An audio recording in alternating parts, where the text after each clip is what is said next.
आज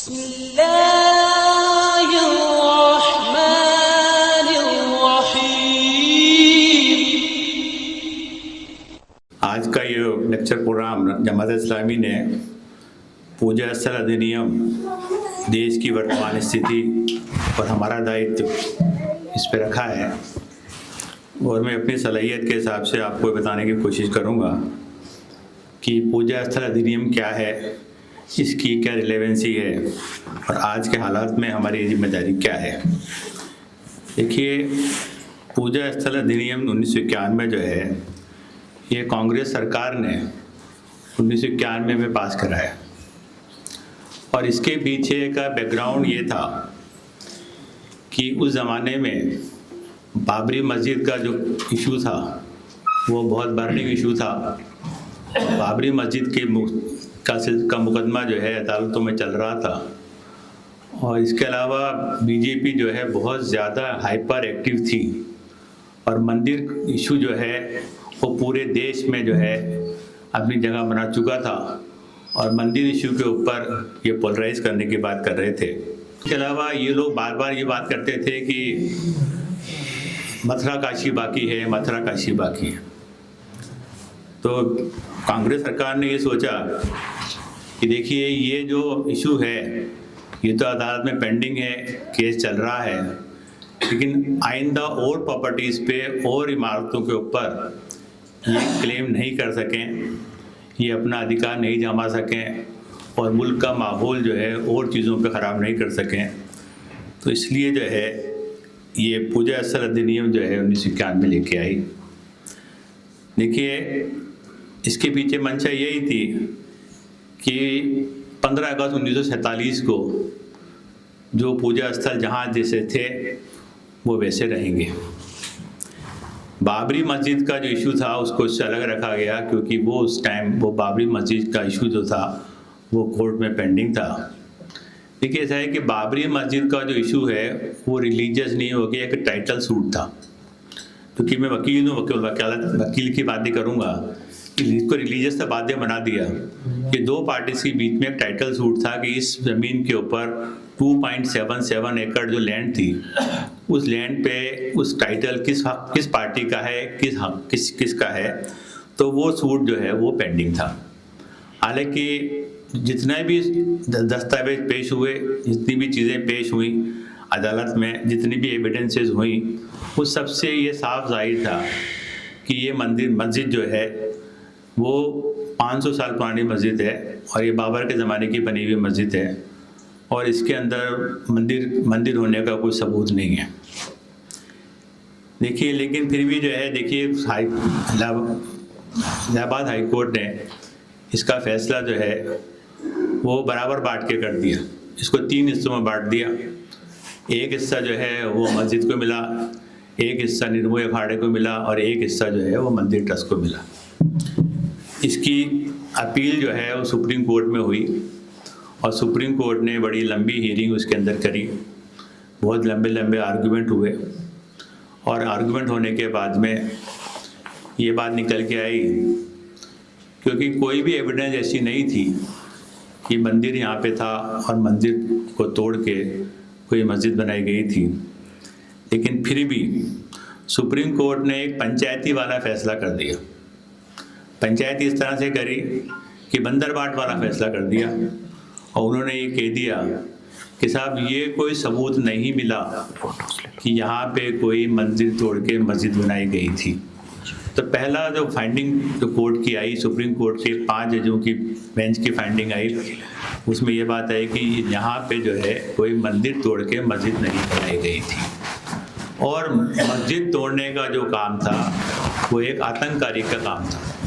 एक आतंककारी काम था मस्जिद तोड़ने का। तो ये आतंककारी काम की उन्होंने बात बताई, लेकिन उन्होंने ये कहा कि आप देखिए, इनका आस्था का प्रश्न है, कोई एविडेंस ऐसी नहीं मिली, लेकिन फिर भी हिंदुओं की आस्था ऐसी है और मुसलमान अपनी मस्जिद दूसरी जगह बना भी सकते हैं। तो इसलिए 2.77 एकड़ जो लैंड थी वो हिंदू पक्ष को दी गई और उसके बदले में अयोध्या के पास ही 5 एकड़ जो ज़मीन थी वो मुस्लिम पक्ष को दी गई। तो देखिए, मैं ऐसा मानता हूँ कि ये कोई फैसला नहीं था, ये एक पंचायती फैसला था। पंचायत के अंदर जिस तरह से कोई राजीनामा आपस का होता है, उस तरह का ये फैसला उन्होंने किया।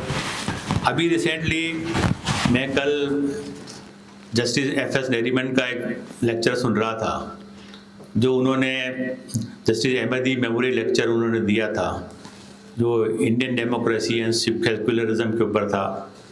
तो जस्टिस रोहिंटन ने बड़े सख्त अल्फाज में ये कहा कि जो बाबरी मस्जिद का जो फैसला सुप्रीम कोर्ट ने दिया है, वो हिंदुस्तान के सेकुलर ढांचे पे बहुत बड़ा हमला था। और उन्होंने उस जजमेंट को क्रिटिसाइज़ किया और ये कहा कि ये सुप्रीम कोर्ट को इस तरह का फैसला नहीं करना चाहिए था। देखिए, आज की तारीख में मैं जैसे कहूँ कि बाबरी मस्जिद के नीचे मंदिर था, ये सिर्फ कहानियों में था कि साहब अयोध्या में मंदिर था, राम का मंदिर था, ये सिर्फ कहानियों में है। लेकिन आज की तारीख में राम मंदिर के नीचे बाबरी मस्जिद है, ये एक हकीकत है। देखिए, ये हकीकत है कि राम मंदिर के नीचे बाबरी मस्जिद तो है। कल उस बाबरी मस्जिद की बरसी भी थी। अब देखिए, जहाँ तक पूजा स्थल अधिनियम की बात है, पूजा स्थल अधिनियम जो है, मैं आपको थोड़ा सा उसके प्रोविजंस अगर जो है पढ़ के बताऊँ, और पूजा स्थल अधिनियम क्यों, इसकी रिलेवेंसी क्या है और आज के हालात में ये क्या चीज़ हो रही है। संभल सिविल कोर्ट के अंदर एक दावा पेश होता है और उसी दिन 12 बजे दावा पेश होता है और उसी दिन 2 बजे मुंसिफ मजिस्ट्रेट साहब उसका सर्वे का ऑर्डर कर देते हैं और 6 बजे सर्वेयर जो है वो मस्जिद का सर्वे करने पहुंच जाता है। तो देखिए, ऐसा है कि इसके अंदर दूसरे पक्ष को ना तो सुना गया, ना कोई नोटिस जारी किया गया और एक्स पार्टी ऑर्डर जो है इन्होंने पास कर दिया। अब हमारी लीगल लैंग्वेज में एक वर्ड होता है ऑडी ऑल्ट्रम पार्डम, मतलब कोई भी आदेश पारित करने से पहले दूसरे पक्ष को सुनो, अपॉर्चुनिटी ऑफ हियरिंग दो। लेकिन इस केस में क्या हुआ कि मजिस्ट्रेट साहब ने ना तो कोई अपॉर्चुनिटी हियरिंग दी, ना नोटिस जारी किया और स्ट्रेट अवे एक जो है जो 500 साल से जमा मस्जिद है उसका सर्वे करने का ऑर्डर कर दिया। इसी तरह की एक मॉडस ऑपरेंडी चल रही है पूरे मुल्क के अंदर कि साहब जो है दावा फाइल पेश करो और फिर सर्वे का ऑर्डर कराओ। दंबल में इस बात का बड़ा एहतजाज हुआ और वहाँ पे लॉ एंड ऑर्डर की सिचुएशन पैदा हो गई, क्योंकि जो मस्जिद जमा मस्जिद है वहाँ की और जहाँ 500 साल से नमाज हो रही है, वहाँ एकदम कोई आदमी पहुँच जाए, बिना इन्फॉर्मेशन के पहुँच जाए और सर्वे करने लग जाए, तो जाहिर सी बात है कि पब्लिक का गुस्सा होना लाजमी था और वो हुआ। देखिए, ऐसा है। इसी तरह से देखिए, अजमेर वाला केस आया। अजमेर के अंदर ख्वाजा गरीब नवाज रहमतुल्लाह अलैह की दरगाह है। सब जानते हैं कि वो 850 साल से दरगाह है और शुरू में वो दरगाह जो मज़ार थी वो कच्ची थी और कच्ची मज़ार के बाद में जो है वो आज से करीब 500 साल पहले राजा बादशाहों राजाओं के ज़माने में मज़ार को पक्की किया गया। तो उस पर भी एक दावा हो जाता है। देखिए, पहले तो वो सूट जो मैंने देखा है, वो पहले तो सूट अंग्रेज़ी में पेश किया गया था, प्रॉपर कोर्ट में पेश नहीं किया गया था। तो कोर्ट ने एहतियात बरती और उस दावे को वापस लौटा दिया कि आप प्रॉपर फॉर्मेट में लेके आइए। इसके बाद में देखिए वो प्रॉपर फॉर्मेट में लेके आए और वो शख्स दावा कर रहा है कि जो अजमेर का निवासी नहीं है और वो आदमी दिल्ली में रहता है, उसको पता ही नहीं अजमेर में क्या चीज़ है, वहाँ की लोकल कंडीशंस क्या हैं, दरगाह की क्या हिस्ट्री है। सिर्फ एक जो किसी ने एक राइटर ने आज से 70-80 साल पहले कोई किताब लिखी थी और उस किताब में दरगाह के अंदर कोई मंदिर होने का जिक्र कर दिया था, उस जिक्र के आधार पर ये उन्होंने दावा पेश कर दिया और मजिस्ट्रेट साहब ने हालांकि एहतियात बरती कि साहब मैं सर्वे का ऑर्डर नहीं करूँ, नोटिस ही जारी किए और नोटिस भी जो है वो मैं भी 3 लोगों को भी पार्टी बनाया, नाजिम दरगाह को, अल्पसंख्यक मंत्रालय को और ASI को। इसमें भी जो अफेक्टेड पार्टी थी, जैसे अपने दरगाह दीवान साहब हैं उनको और अंजुमन जो खादिमों के अंजुमन है उनको और भी दीगर जो अफेक्टेड पार्टी थी उनको पार्टी नहीं बनाया और पार्टी नहीं बना के जो है दावा पेश किया। तो वैसे तो आउटराइटली ही वो दावा खारिज होने लायक था, लेकिन जो है मजिस्ट्रेट साहब ने नोटिस जारी कर दिए। इस ग्राउंड पे भी दावा खारिज हो सकता था कि नॉन ज्वाइंटर ऑफ पार्टी, मतलब आपने जो अफेक्टेड पार्टीज हैं उनको पार्टी नहीं बनाया, तो वो उस ग्राउंड पे वो दावा खारिज हो सकता था। जहाँ तक उपासना स्थल अधिनियम 1991 की बात है, देखिए इसमें भी ये चीज़ क्यों आई। अब तक तो क्या है, उपासना अधिनियम 91 बहुत कम यूज़ होता भी नहीं था। लेकिन देखिए ऐसा है कि काशी ज्ञानवापी मस्जिद का जब केस आया और जब हाई कोर्ट ने सर्वे के ऑर्डर को अपहेल्ड कर दिया, डिस्ट्रिक्ट जज ने ऑर्डर पास कर दिया। अब देखिए डिस्ट्रिक्ट जज साहब भी वो डिस्ट्रिक्ट जज साहब थे जिनको बाद में जिन्होंने सर्वे का ऑर्डर किया उनको प्रमोशन बाद में रिटायरमेंट के बाद दे दिया, और प्रमोशन दे के उनको डिप्टी डायरेक्टर या कुछ ऐसा बना दिया, ऑनररी पोस्ट उनको दे दी। तो उनको इनाम मिला इस बात का कि साहब आपने सर्वे का ऑर्डर किया। उस ऑर्डर को जो है मस्जिद कमेटी ने चैलेंज किया हाई कोर्ट के अंदर, और हाई कोर्ट में ने जो है वो उसको बाहर रखा आदेश को सर्वे के। इसके बाद मस्जिद कमेटी सुप्रीम कोर्ट गई और सुप्रीम कोर्ट में बहस हुई, तो सुप्रीम कोर्ट में मस्जिद कमेटी की तरफ से ये डिफेंस लिया गया कि साहब जो है प्लेस ऑफ वर्शिप एक्ट 1991 है, और उस प्लेस ऑफ वर्शिप एक्ट में ये बार है कि आप किसी का स्ट्रक्चर जो है, कैरेक्टर जो है वो चेंज नहीं कर सकते। तो सुप्रीम कोर्ट में जस्टिस चंद्रचूड़ की बेंच में ये केस था, और जस्टिस चंद्रचूड़ ने एक ओरल ऑब्जर्वेशन दिया, हालांकि अभी इस पर कोई फैसला नहीं आया है, लेकिन एक ओरल ऑब्जर्वेशन था कि उस प्रॉपर्टी का नेचर क्या है, उसका कैरेक्टर क्या है, ये कौन तय करेगा, ये तो सर्वे से ही होगा। लेकिन ये ओरल ऑब्जर्वेशन था। सुप्रीम कोर्ट में अभी इस वीक के अंदर ही ये सुनवाई होने वाली है काशी वाली मस्जिद के ऊपर। देखिए तो अब ये है कि देखिए वो एक्चुअली ओरल ऑब्जर्वेशन के आधार पर ही सुप्रीम कोर्ट ने जो ये पूछा कि साहब उस प्रॉपर्टी का कैरेक्टर क्या है, इस पे ही जो है वो दावे होने लग गए, और जो है ये सर्वे का ऑर्डर होने लगा है। तो ज्ञानव्यापी का इसी तरह से देखिए मथुरा ईदगाह का केस मसला है। मथुरा ईदगाह के अंदर पहले दोनों पार्टीज़ के अंदर आपस में राजीनामा होके दावा डिग्री हो चुका था, लेकिन अब उसी चीज़ को ये दोबारा लेके आ गए। तो अब ये जैसे कि ऐसा है कि हमारे यहाँ लीगल लैंग्वेज रेस जुडिकेटा होता है कि आप कोई चीज़ एक बार तय हो चुकी है, उसको दोबारा उसी चीज़ को दोबारा लाना वो रेस जुडिकेटा के डेफिनेशन में आता है कि जो चीज़ सेटल हो चुकी है उसको आप दोबारा नहीं ला सकते। तो रेस जुडिकेटा पे अभी भी फाइंडिंग आना कोर्ट की बाकी है। इसी तरह से इन्होंने अब यूपी में बदायूं के अंदर भी जो है वो दावा कर दिया है कि उसमें भी सर्वे का ऑर्डर ये लोग चाहते हैं। तो देखिए ऐसा है कि अब उसकी पूजा स्थल अधिनियम की रिलेवेंसी बहुत ज़्यादा बढ़ गई है, क्योंकि ये सारे दावे हो रहे हैं, और आगे भी ऐसा अंदेशा है कि क्योंकि ये मुल्क की जो और बर्निंग इश्यूज़ हैं उनको उनसे ध्यान हटा के और इस इश्यूज़ पे ये लाना चाहते हैं, इन इशू पे पब्लिक को आपस में लड़ाना चाहते हैं, और ये करना चाहते हैं कि साहब ये हर एक किसी मस्जिद पे, अभी तो मस्जिद पे ही बात आई है, और मैं देखता हूँ ये अभी चर्च पे बात आने वाली है, चर्च पे आएगी, फिर बुद्धिस्ट के मठों पे आएगी, और भी चीज़ पे आएगी। तो ये चीज़ जो है ये आने वाली है। देखिए उपासना स्थल अधिनियम 1991 जो है, इसमें जो उसकी रिलेवेंट प्रोविजंस हैं, कुल इसके अंदर जो है वो 7 सेक्शंस हैं। 7 सेक्शंस के अंदर जो है ये अधिनियम जो है 1991 में 11 जुलाई 1991 में कोई लागू हुआ, और इसका उपासना स्थल क्या है इसकी डेफिनेशन सेक्शन 2 में दे रखी है कि उपासना स्थल से कोई मंदिर, मस्जिद, गुरुद्वारा, गिरजाघर, मठ या किसी धार्मिक संप्रदाय या उसका अनुभाग, चाहे वह किसी भी नाम से ज्ञात हो, लोग धार्मिक उपासना का कोई अन्य स्थल अभिप्रेत है। तो देखिए ये जो प्लेस ऑफ वर्शिप एक्ट है ये सिर्फ मुसलमानों के लिए नहीं है, ये सभी के लिए, सभी धर्मों के लिए, सभी धर्मों पे समान रूप से ये लागू होता है। तो देखिए सेक्शन 2C के अंदर ये डेफिनेशन उपासना से दी गई है।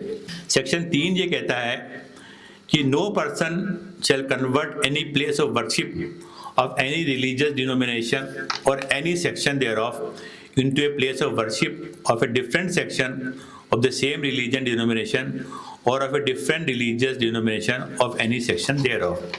का मतलब ये हुआ कि कोई भी व्यक्ति किसी धार्मिक संप्रदाय या किसी अनुभाग उपासना स्थल को उसी संप्रदाय के किसी भिन्न अनुभाग के या किसी अन्य धार्मिक संप्रदाय या अनुभाग के उपासना स्थल में परिवर्तन नहीं करेगा। मतलब एक बार जो कैरेक्टर तय हो गया, एक बार मस्जिद है तो मस्जिद रहेगी, मंदिर है तो मंदिर रहेगा, गिरजाघर तो गिरजाघर रहेगा, चर्च है तो चर्च रहेगा, गुरुद्वारा है गुरुद्वारा रहेगा, मठ है तो मठ ही रहेगा। ये सेक्शन 3 जो है ये बार करता है। अब सेक्शन 4 जो है वो इस एक्ट का जो है वो ये है कि कतिपय उपासना स्थलों के धार्मिक स्वरूप के बारे में घोषणा, न्यायालयों आदि के अधिकारिता का वर्जन। देखिए, इस एक्ट के हिसाब से कोर्ट को बाहर कर दिया कि कोर्ट जो है इस रिलीजियस प्रॉपर्टी के बारे में कोई वाद आता है तो उसको सुनेगा नहीं, और अगर इस एक्ट के पास होने के वक्त कोई मैटर पेंडिंग है तो वो अबेट हो जाएगा। देखिए, ये सेक्शन 4 ये कहता है,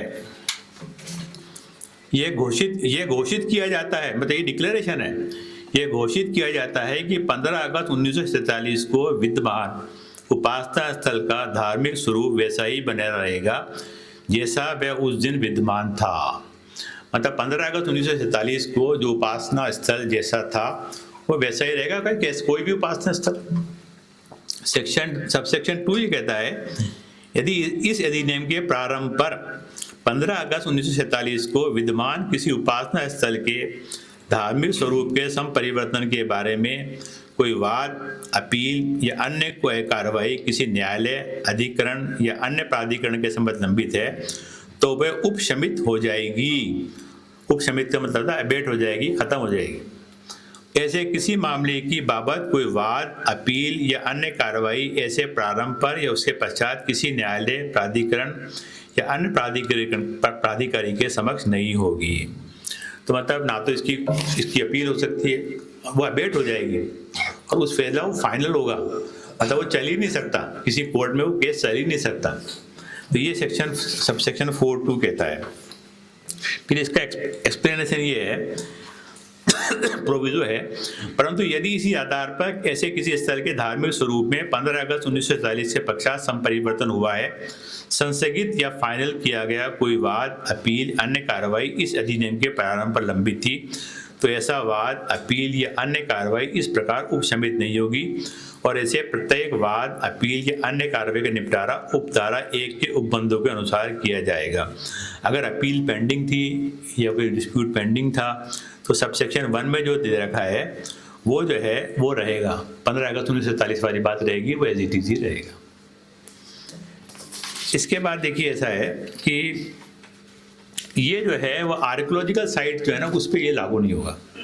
सेक्शन 3 जो है इसका उपधारा 1 ये कहती है कि उप उपधाराओं में निर्दिष्ट कोई उपासना स्थल जो प्राचीन स्मारक या पुरातत्व स्थल अवशेष अधिनियम 1958 या तत्समय प्रवर्त किसी अन्य विधि के अंतर्गत आने वाला कोई प्राचीन और ऐतिहासिक स्मारक या कोई पुरातत्व स्थल अवशेष है।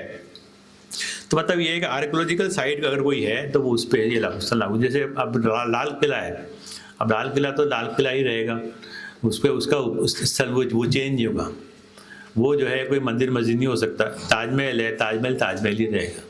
तो मतलब आर्कियोलॉजिकल साइट कोई अगर है तो वो एज इट इज ही रहेगी।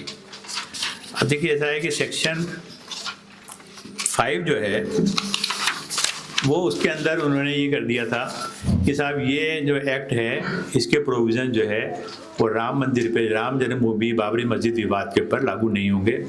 तो सेक्शन 5 तो सबको पता है, nothing contain in this section shall apply to place of worship commonly known as a Ram Janmabhoomi Masjid situated in Ayodhya in the state of Uttar Pradesh and to any suit, appeal or other proceeding relating to the said place of worship। तो देखिए ऐसा है कि ये जो है राम उसके ऊपर ये प्लेस ऑफ वर्शिप पर लागू नहीं होगा। अब देखिए ऐसा है कि सेक्शन 6 जो था वो बड़ा इम्पोर्टेंट है। अब उस सेक्शन 6 में ऐसा है कि जो इस कानून की खिलाफ वर्जी करेगा, जो कानून की खिलाफ वर्जी करेगा उसके अंदर जो है इस सेक्शन में सजा का प्रावधान रखा गया है। सेक्शन 3 में जो बताया गया था कि परिवर्तन नहीं करेगा, 15 अगस्त 1947 की जो स्थिति है वही स्थिति रहेगी। लेकिन कोई व्यक्ति या संस्था या कोई संप्रदाय वो उस स्वरूप को चेंज करता है, उसको उसके स्वरूप को बदलता है, तो वो जो है सेक्शन 6 के अंदर जो है वो पनिशेबल है, और इसके अंदर जो है वो 3 साल तक की सजा है। देखिए ऐसा है, whoever contravenes the provisions of section 3 shall be punishable with imprisonment of term which may extend it to 3 years and shall also liable to fine। मतलब अगर कोई आदमी उसकी खिलाफ वर्जी करेगा, परिवर्तन करेगा, तो उसको सेक्शन 3 जो है इसके अंदर, एक्ट के अंदर, उसकी खिलाफ वर्जी करेगा तो उसके अंदर 3 साल की सजा है। नंबर सेक्शन 2 ही कहता है सेक्शन 6 का, whoever attempts to commit any punishable under subsection 1 or cause such offence to be committed in such attempt does any act toward the commission of the offence shall be punishable with imprisonment provided for the offence। अगर कोई कोशिश भी करेगा, attempt भी करेगा, तो उसकी भी सजा 3 साल है।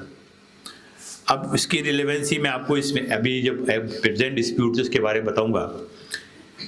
सेक्शन 3 ये कहता है, whoever abets or is a party to a criminal conspiracy to commit any offence punishable under subsection 1 shall whether such offence be or be not committed in consequence of such abatement or in pursuance of such criminal conspiracy and notwithstanding anything contained in sections 116 Indian Penal Code be punishable with imprisonment provided for the offence।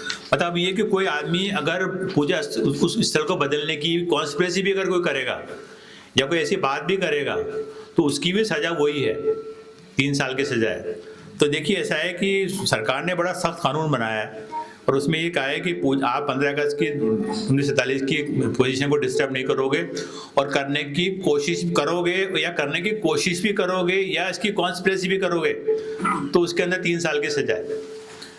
तो ये section 6 में जो है ये जिसका जो है इसका पैनल प्रोविजन है और इसको ये बताया है। इसी तरह से सेक्शन 7 जो है वो ये है कि the provisions of this act shall have notwithstanding anything inconsistent thereof contained in any other law for time being in force or any instrumental having effect by virtue of any law other than this act। तो इसका इस law का जो है वो overriding effect है, ये दूसरे कानूनों पे के ऊपर लागू होगा अगर कोई और भी कानून है। तो ये देखिए ऐसा है कि ये 7-8 सेक्शन है। 8वां सेक्शन जो है वैसे तो रिलेवेंट नहीं है, रिप्रेजेंटेशन ऑफ पीपल एक्ट के ऊपर है। उसमें ये है कि जो है ओवरराइडिंग इफेक्ट इसका होगा, अध्यारोगी ओवरराइडिंग बोलते हैं इसको, अध्यारोगी होगा। अब देखिए अब ये जो इशू आ रहे हैं इसके अंदर जो है अजमेर में जो इन्होंने इशू रेज किया है वो उसमें पनिशमेंट है।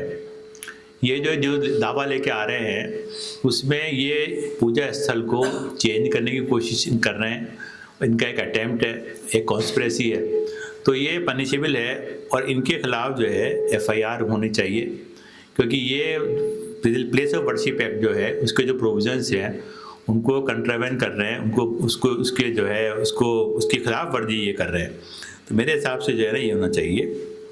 अब देखिए ये तो मैंने आपको बताया एक्ट के जो प्रोविजंस है, ये एक्ट में ये चीज़ें हैं।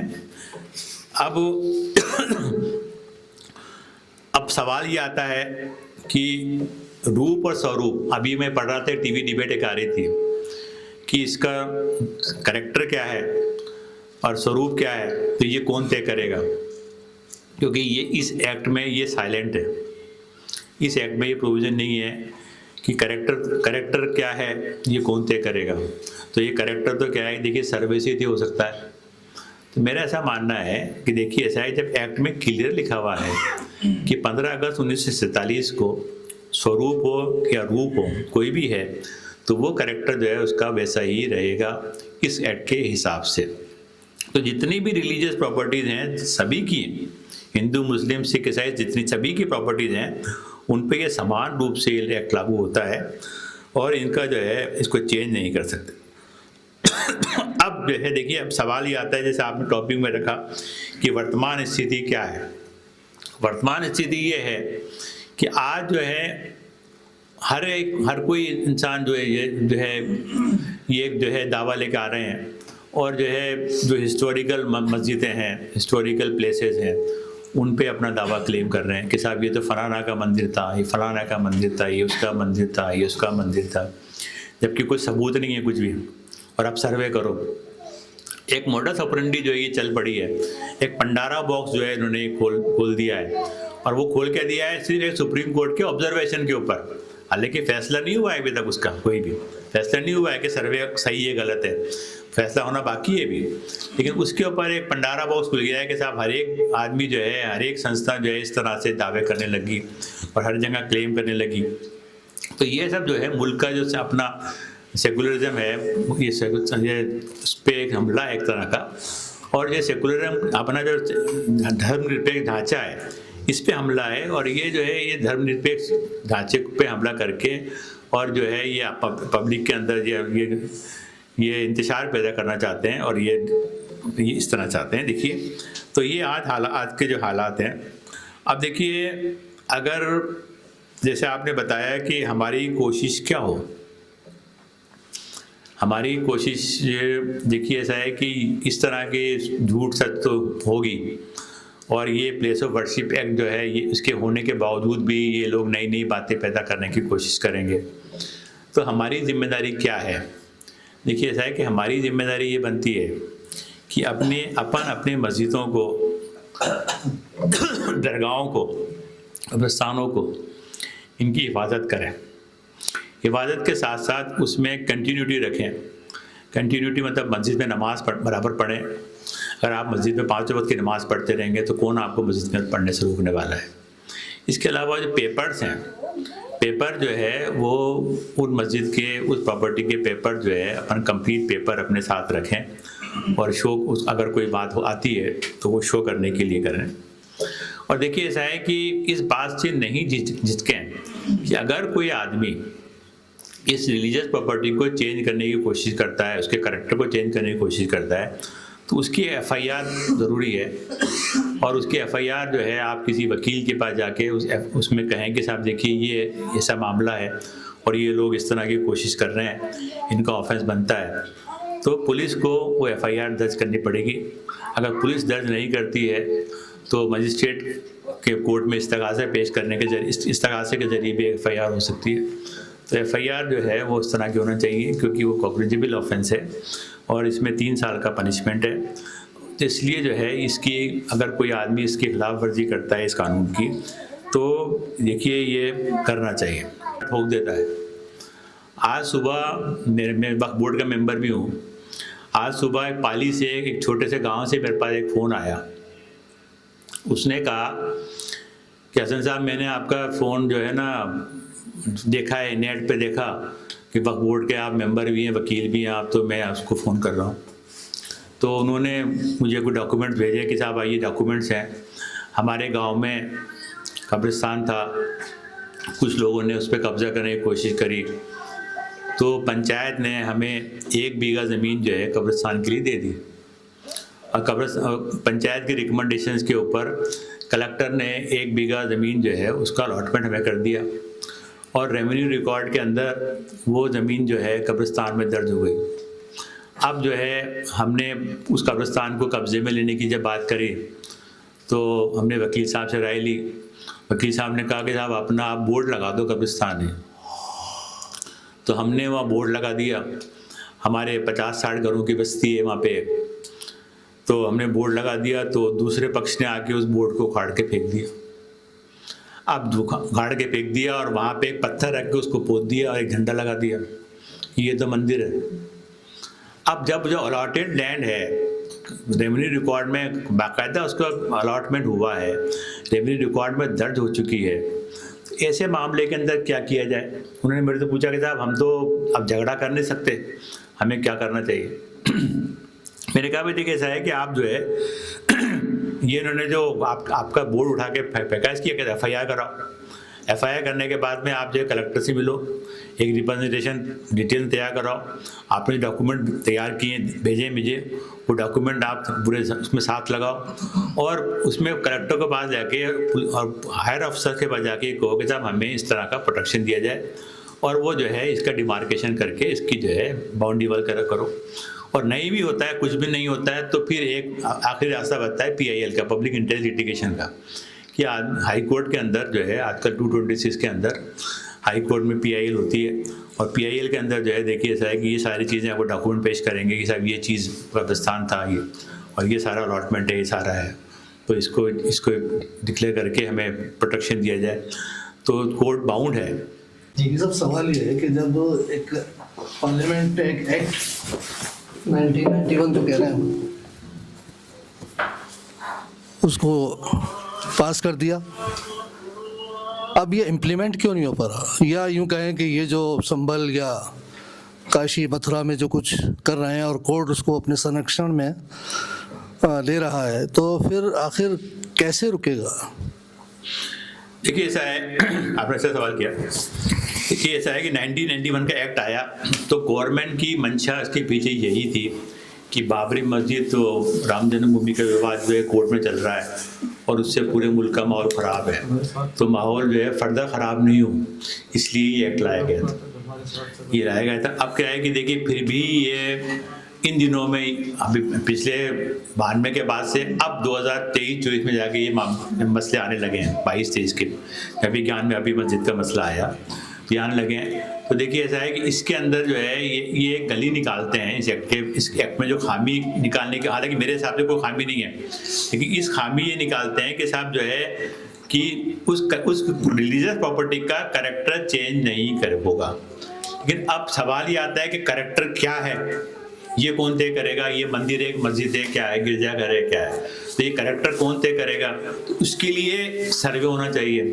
तो देखिए ऐसा है कि इसके अंदर एक लैक्यूना निकालने की कोशिश कर रहे हैं ये लोग, और लैक्यूना निकाल के इस तरह की बात हो रही है। लेकिन मेरा ऐसा मानना है कि सुप्रीम कोर्ट जो है जल्दी इस पे फैसला करेगा। और ये जो है देखिए ऐसा है कि बाबरी मस्जिद का जब इशू आया था, बाबरी मस्जिद वाले मामले के अंदर सुप्रीम कोर्ट ने अपने फैसले में 5 पेज जो है वो इस पे लिखे हैं, पूजा स्थल अधिनियम के ऊपर लिखे हैं, और सुप्रीम कोर्ट ने उसकी वैलिडिटी को अपहेल्ड किया है। मतलब सुप्रीम कोर्ट से कि कॉन्स्टिट्यूशनल बेंच से ये फैसला हो चुका है कि प्लेस ऑफ वर्शिप एक्ट जो है वो वैलिड है, इसकी वैलिडिटी अपहेल्ड सुप्रीम कोर्ट से हो चुकी है। सुप्रीम कोर्ट ने 5 पेजेस में उस फैसले में लिखा है कि साहब ये जो अधिनियम बनाया है ये सही है और इसकी पालना होना चाहिए। तो मेरा ऐसा मानना है कि देखिए ऐसा है कि एक बार अब सुप्रीम कोर्ट को फैसला करने दीजिए, और ये सुप्रीम कोर्ट जल्दी ही फैसला करने वाला है। काशी वाला जो डिस्प्यूट है, ज्ञान व्यापी मस्जिद का जो डिस्प्यूट है, वो जो सर्वे वाला मामला है वो सुप्रीम कोर्ट में इस वीक में आने वाला है, और सुप्रीम कोर्ट उस पर क्या फैसला करता है। लेकिन मेरा ऐसा मानना है कि अगर सुप्रीम कोर्ट ये फैसला देता है कि सर्वे नहीं होगा, तो मेरा ऐसा मानना है कि उससे फिर ये सब चीज़ें रुकने वाली है। उस 1991 का जो वर्शिप एक्ट का जो सुप्रीम कोर्ट ने डिसीजन दिया, उसको जनरल नेचर का रखते हुए ये अलग से एक लैकुना क्यों रखा कि राम मंदिर को छोड़ के बाकी सब में बोले कि उनका कहना ये था कि 47 एक्ट का रखते तो अपने आप सुप्रीम कोर्ट डिसाइड करता, उन्होंने राम मंदिर को अलग क्यों किया?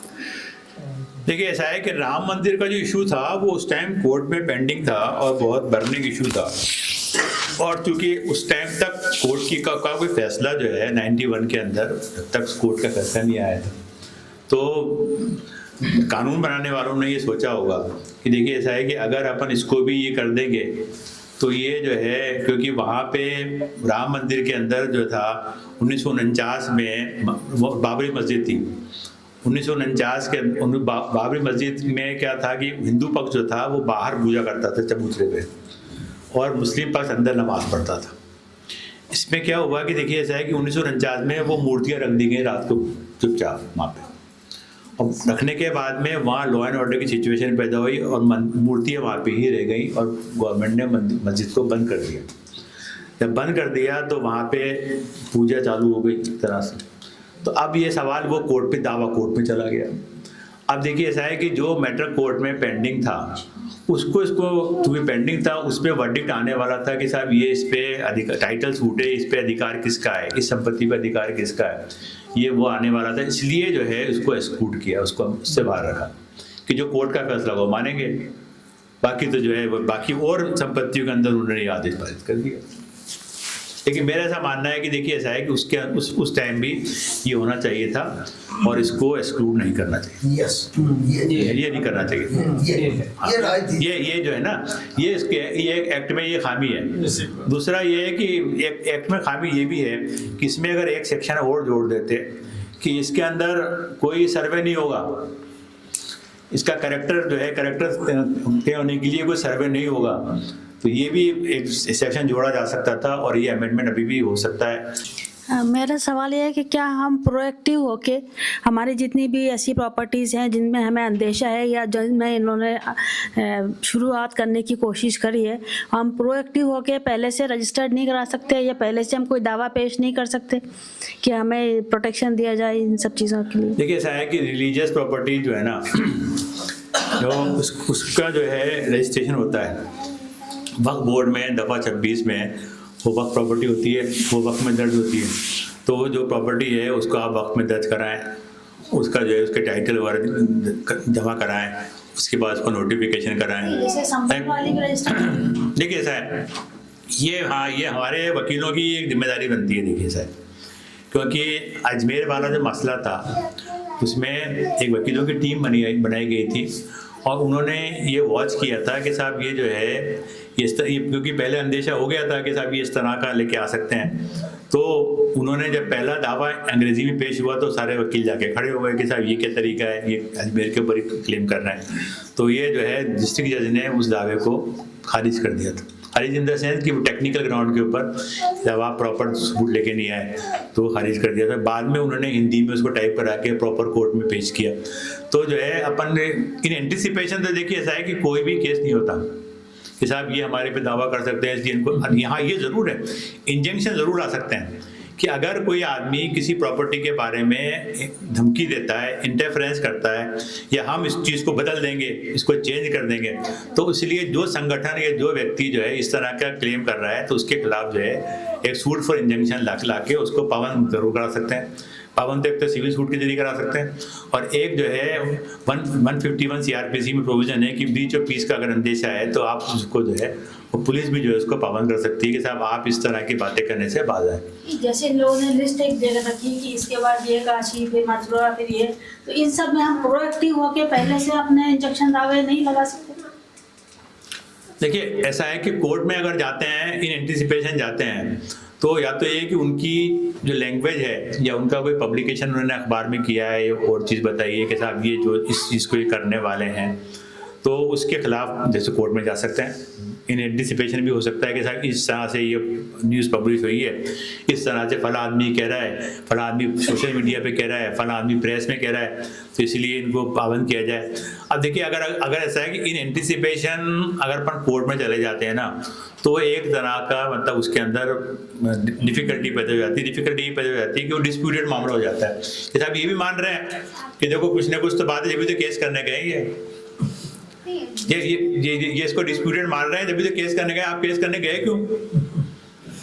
भाई ऐसा है कि एंटिसिपेटरी बेल लगती है फौजदारी के अंदर, तो वो बेल इसलिए लगती है कि साहब मुझे गिरफ्तारी का डर है, इसलिए मैं आपकी गिरफ्तारी से बचने के लिए आया हूँ। लेकिन आप सिविल के अंदर ऐसा मामला नहीं है। सिविल में तो ये है कि भाई अगर आपका कोई एक्ट हो गया है तो आप जाओ ना।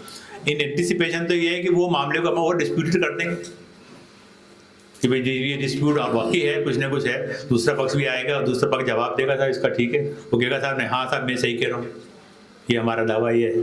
तो वो अननेसेसरी जो है वो डिस्प्यूट, उसमें डिस्प्यूट पैदा हो जाएगा और नहीं होते भी हो जाएगा डिस्प्यूट। इसलिए इन एंटिसिपेशन तो जरूर नहीं, लेकिन हाँ कोई अगर वो ऐसे कोई खबर आती है तो जरूर करना चाहिए। दूसरा ये जो 1991 का जो जजमेंट आया, तो इसमें जो करेक्टर और वो सर्वे का जो इन्होंने गली निकाली है, वो क्या उस जजमेंट में ऑलरेडी हिडन कवर नहीं है? मतलब 50 चीज़ें थोड़ी लिखेंगे, तो वो जजमेंट में क्या कवर होके बाहर नहीं जा रहे हैं ये सर्वे करो और भला ना करो? देखिए बाबरी मस्जिद वाले केस के अंदर सुप्रीम कोर्ट ने 5 पेजेस जो है ये प्लेस ऑफ वर्शिप एक्ट पे लिखे हैं और बाबरी मस्जिद वाले केस में जो है सुप्रीम कोर्ट ने इसकी वैलिडिटी जो है, वैधता जो है वो अपील की, मतलब वैधता बरकरार रखी है। अब देखिए ऐसा है कि अगर एक्ट में कोई कमी है, थोड़ा सा कोई कमी है, तो सुप्रीम कोर्ट ये तो नहीं कह सकता कि साहब आप इस एक्ट में ये तरमीम और करो। सुप्रीम कोर्ट जो है वो कानून बनाने का काम सुप्रीम कोर्ट का नहीं है, कानून की व्याख्या करने का काम सुप्रीम कोर्ट का है। इसका इंटरप्रिटेशन क्या होगा, क्या निकलेगा, ये काम सुप्रीम कोर्ट का है। तो एक्ट में कुछ कमी रह गई। देखिए एक्ट में ये इसमें लिखा हुआ है, देखिए सेक्शन 3 जो है उसमें ये लिखा हुआ है कि no person shall convert any place of worship of any religious denomination to any section thereof into a place of worship of a different section of the same religious denomination और of a different religious denomination of any section thereof. मतलब फिर इसके section 4 ही कहता है it is hereby declared that the religious character of a place, religious character मतलब उसका religious character जो है वो 15 अगस्त 47 को जो है वो ही रहेगा, रिलीजियस कैरेक्टर उसका चेंज नहीं होगा। लेकिन अब सवाल लेकिन देखिए ये अपने आप में सही वर्ड है, सही लिखा हुआ है। जब कैरेक्टर चेंज नहीं हो सकता तो फिर सर्वे का क्या मायने? हाँ ना, लेकिन अब देखिए हाँ यही मैं कह रहा हूँ कि देखिए ऐसा है कि जब एक्ट में क्लियर तौर पे लिखा हुआ है कि रिलीजियस कैरेक्टर चेंज नहीं होगा, जब रिलीजियस कैरेक्टर चेंज नहीं होगा तो फिर सर्वे का कोई मायने ही नहीं है। सर्वे को सुप्रीम कोर्ट ने भी कह दिया कि साहब एक्ट सही है बिल्कुल, इसका कोई रिलीजियस कैरेक्टर। अब ये कि ये सुप्रीम कोर्ट को व्याख्या करना चाहिए कि देखिए ऐसा है कि रिलीजियस कैरेक्टर चेंज नहीं होगा, इसका मतलब ये कि कोई सर्वे भी नहीं होगा। अभी सुप्रीम कोर्ट फैसला देगा कि साहब ये, अब इसकी व्याख्या करने के बाद में सुप्रीम कोर्ट देगा फैसला कि साहब इसका रिलीजियस कैरेक्टर क्या है और यह क्या इसका सर्वे हो सकता है नहीं हो सकता। एक बार रिलीजियस कैरेक्टर चेंज नहीं हो सकता, इस एक्ट में कह दिया रिलीजियस कैरेक्टर चेंज नहीं होगा, इसका जब चेंज नहीं होगा तो फिर सर्वे भी नहीं होगा। वैसे तो ये सारा जो हो रहा है वो जजेस की कमी से की वजह से ही हो रहा है कि दोज हु जजेस की जो कमी है कि those who know very well the act and law all these things, तो after knowing all the law and all these things they are accepting this type of plea that violate the current ये the places of worship act 1991। तो can we do any legal action against the judges, those who are accepting this type of plea? Is any legal action against them now? देखिए जज अगर कोई गलत फैसला भी देता है तो जज जो है उससे इम्यून है। एक वर्ड है पार्डन, जजेस को पार्डन है, अगर गलत फैसला भी देता है जज को तो उसको पार्डन है, उसको उस पर इम्यून है। अगर गलत जज के ऊपर गलत फैसला देने के लिए मुकदमा नहीं चलाया जा सकता, ये कानून है। अगर कोई गलत फैसला दे भी दिया है जज ने तो उसका गलत फैसला देने के लिए उस पर कोई मुकदमा नहीं चला सकता। लेकिन हाँ ये जरूरी है कि जुडिशियल डिसऑनेस्टी है। देखिए ऐसा है कि संभल वाला जो मामला है उसके अंदर जैसे मैंने देखा कि साहब सेम डे सूट फाइल हुआ, सेम डे सर्वे का ऑर्डर कर दिया, सेम डे सर्वे पहुंच गया, तो ये मुंसिपल मजिस्ट्रेट की जुडिशियल डिसऑनेस्टी है कि साहब ये जो है इसने गलत फैसला किया, गलत फैसला दिया। अब क्या है कि उसके अंदर एडमिनिस्ट्रेटिव साइड में कि उसके जो पावर हाई कोर्ट का पावर है, उसके एडमिनिस्ट्रेटिव फायर डिसिप्लिनरी एक्शन जो है हाई कोर्ट उसके खिलाफ ले सकता है कि आपने बिना देखे सोचे समझे कैसे, तो आप जो है उसकी फैसला जो दिया उसको तो आप जुडिशियल साइड में चैलेंज करो।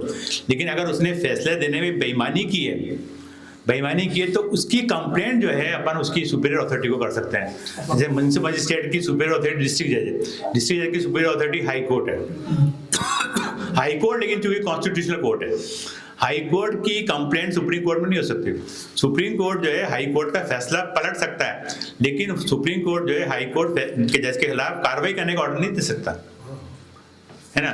तो ये देखिए ऐसा है कि अपन उस जज, अगर जज ने फैसला गलत दिया है तो उसकी कंप्लेंट जो है वो जरूर उसकी सुपीरियर अथॉरिटी को हो सकती है, और सुपीरियर अथॉरिटी जो है एडमिनिस्ट्रेटिव साइड के अंदर वो जो एक्शन ले सकता है। हमारे हाई कोर्ट में मजिस्ट्रेटों की कंप्लेंट आती है, विजिलेंस रजिस्ट्रार है उसके पास कंप्लेंट होती है, उनके पास कंप्लेंट जाती है कि जज ने ये फला केस में करप्शन किया है, तो विजिलेंस रजिस्ट्रार जो है उसकी प्रिलिमिनरी इंक्वायरी होती है।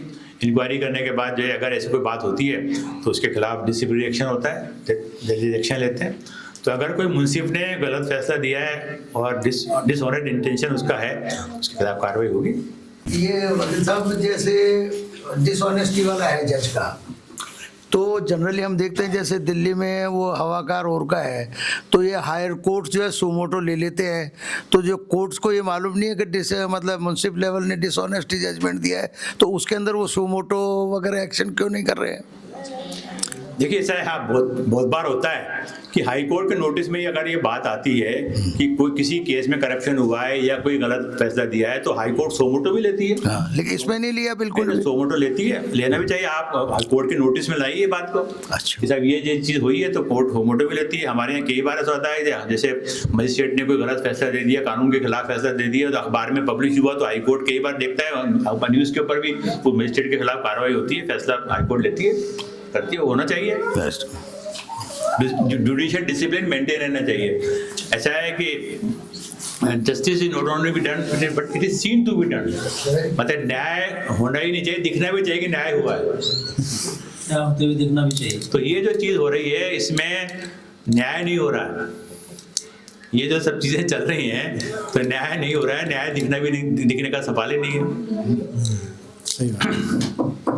न्याय होने और फैसला होने में क्या फर्क है? क्योंकि कोई लोग बाग कहते हैं कि आजकल फैसले हो रहे हैं, न्याय नहीं हो रहा। फैसला हुआ न्याय नहीं तो हुआ। हाँ, तो what is difference between it? देखिए ऐसा है कि फैसला जो होता है ना वो तथ्यों और गवाहों के आधार पे होता है।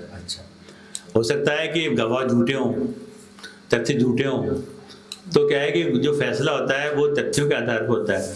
तो तथ्यों के आधार पर फैसला तो हो गया लेकिन न्याय नहीं हुआ। कई बार क्या हो जाता है कि कोई आदमी जो है किसी हम लोग में, क्योंकि मैं फौजदारी में गलत करता हूँ, कई बार हम देखते हैं कि बहुत बार किसी आदमी को झूठा फंसा देते हैं। आजकल बहुत चल रहा है कि गांव में आपस में दुश्मनी है, इसके खिलाफ पोक्सो केस लगा दो, पोक्सो का लगा दो। अब पोक्सो का लगा दिया, लड़की ने बयान दे दिया, अब बयान दे दिया तो उसको सजा हो गई। आजकल सजा भी कम से कम 20 साल की होती है पोक्सो में, तो 20 साल की सजा हो गई। अब बेचारा वो आदमी बेगुनाह है, तो फैसला तो तथ्यों और गवाहों के आधार पे होगा लेकिन न्याय नहीं होगा। तो न्याय में और फैसले में फ़र्क है। जैसे आपने बताया न्याय फैसला तो अलग चीज़ है, न्याय नहीं हुआ। आपका कहना सही है कि न्याय नहीं हुआ, इनोसेंट आदमी को फंसा दिया। कई बार आदमी जुर्म भी करता है लेकिन उसके खिलाफ एविडेंस नहीं हो पाती, कोई एविडेंस लेके नहीं आता, या गवाह हॉस्टाइल हो जाते हैं। तो जब गवाह हॉस्टाइल हो जाते हैं, बदल जाते हैं कोर्ट में जाके, तो वो फैसला हो जाता है, न्याय नहीं होता। तो ये फ़र्क है न्याय में और फैसले में। देखिए तो मेरी जितनी काबिलियत थी, सलाहियत थी, उससे मैंने आप लोगों को जवाब दिए। शुक्रिया सर।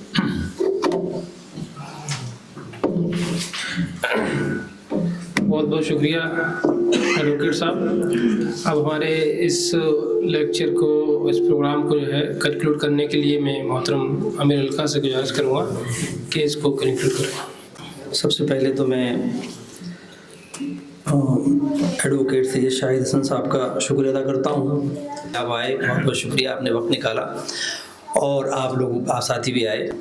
तो एक ज़रूरत तो हमारी ये है कि कानून को जानना चाहिए। कानूनी बेदारी बहुत ज़रूरी है और उस बेदारी के लिए और उसको समझने समझाने के लिए हम जो कुछ भी कर सकते हों वो करना चाहिए। आज के ज़माने में तो इसकी ज़रूरत और ज़्यादा बढ़ गई है। जाहिर है कि हम मालूमात ही नहीं होगी तो हम क्या कर पाएंगे, कुछ नहीं कर सकते। अपने अधिकारों के लिए भी हम कुछ नहीं कर सकते।